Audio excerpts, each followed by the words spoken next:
और नमाज तो वो अमल है, अल्लाह के रसूल अलैहिस्सलातु व तस्लीम फरमाते हैं, जब नमाजी को उसकी कब्र में रखा जाता है और जब सब छोड़ करके चले जाते हैं तो वो खूबसूरत दुल्हन को देखता है और वो हैरत से पूछता है, अरे तुम कौन हो, सब छोड़कर चले गए, तुम कौन हो? तो वो दुल्हन कहती है, मैं तेरी नमाज हूं, जब मेरा वक्त आता था तू सबको छोड़ देता था, आज तुझे सबने छोड़ दिया है, मैं दुल्हन की शक्ल में तेरा दिल बहलाने के लिए आई हूं और क़यामत तक तेरा दिल बहलाती रहूंगी, और जब तू पुलसरात से गुजरेगा तो तेरे आगे नूर बन बन करके मैं चलूंगी। नमाज, आका अलैहिस्सलाम फरमाते हैं, मैं बेनमाजियों से बेजार हूं। हदीस अगर पढ़ते हो तो सुन लो। फरमाते हैं मैं मोहम्मद बेनमाजियों से बेजार हूं। आका फरमाते बेनमाजियों को भीख भी मत दो, बेनमाजियों को ज़कात भी मत दो, बेनमाजियों की सोहबत में भी मत बैठो। इसलिए हज़रत अबू हुरैरा का, अबू हुरैरा बेनमाजी की सोहबत में मत बैठना, क्योंकि जहां बेनमाजी बैठता है अल्लाह उस पर आसमान से लानत नाजिल करता है। फरमाया बेनमाजी बदबख्त भी है, बेनमाजी महरूम भी। ज़बान रिसालत जिसे महरूम कह दे उसको कौन अता कर सकता है? आज कहते हो परेशान है, क्यों महरूम हो गए? आज कहते हो सब कुछ है मगर सुकून नहीं है, महरूम हो गए। आज कहते हो बच्चियों को रिश्ते नहीं, महरूम हो गए। रोजी में बरकत नहीं, महरूम हो गए। बीमारियों ने घर देख लिया, महरूम हो गए। बेचैनी है, बेकरारी है, इस्तिराब है, तड़प है, महरूम हो गए। ये महरूमी क्यों है? आका फरमाते बेनमाजी बदबख्त भी है, बेनमाजी महरूम भी है। और अल्लामा अब्दुल रहमान सफूरी तो यहां तक फरमाते हैं कि साबिका आसमानी कुतुब में यहां तक आया कि बेनमाजी पर भी लानत है और उसके पड़ोसियों पे भी लानत है, अगर उसके बेनमाजीपन से वो राजी रहे तो।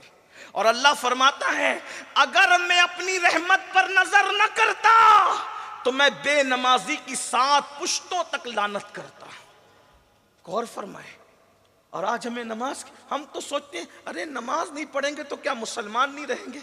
मैंने कहा हनफी होने के एतबार से तो यही कहूँगा कि बेनमाजी डायरेक्ट काफिर तो नहीं होता, लेकिन इतना ज़रूर है जब बेनमाजी मरने लगता है तो मरने से पहले डर है कि कहीं उसका ईमान छीन न लिया जाए। नशे को हम प्रमोट करें, नशा हमारे समाज में, क्योंकि हमारे पास इल्म नहीं है। हदीस पाक है, बेनमाजी जब नशा करने वाला जब अपनी कब्र से उठेगा, या तो उसकी शक्ल सूअर की तरह होगी या तो बंदर की तरह होगी।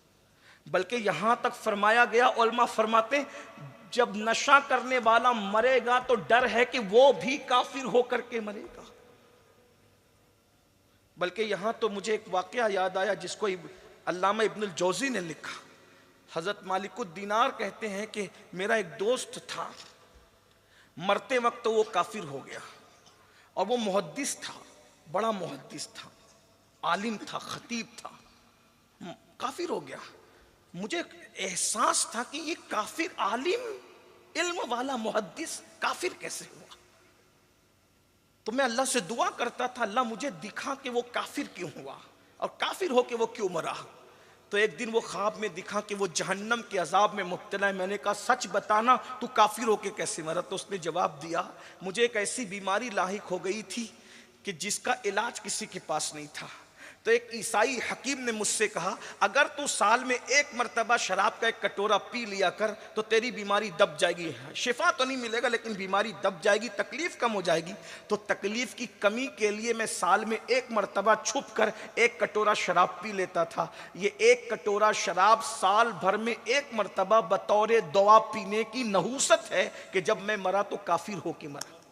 जो बतौरे दवा शराब का 1 कटोरा बतौरे दवा पी रहा है साल में 1 मरतबा, तो इतना बड़ा मुहद्दिस काफिर होके मर रहा है। जो रोज शराब पीते हैं, जो रोज एमडी का नशा लेते हैं, जो रोज तरह तरह के नशे में मुब्तला होते हैं, उनका अंजाम क्या। और ये नशे की लानत है, बीवी को मार रहे हैं, तलाक की शरह बढ़ती जा रही है, शौहर बीवी का हक अदा नहीं कर रहा है। जो लोग नशे में नहीं हैं वो भी नशे में हैं, इसलिए कि शराब का नशा बहरहाल नुकसानदेह, दौलत का नशा भी नुकसानदेह है, जवानी का नशा भी नुकसानदेह, गुनाहों का नशा, कोई नशे की इस्लाम इजाजत नहीं देता।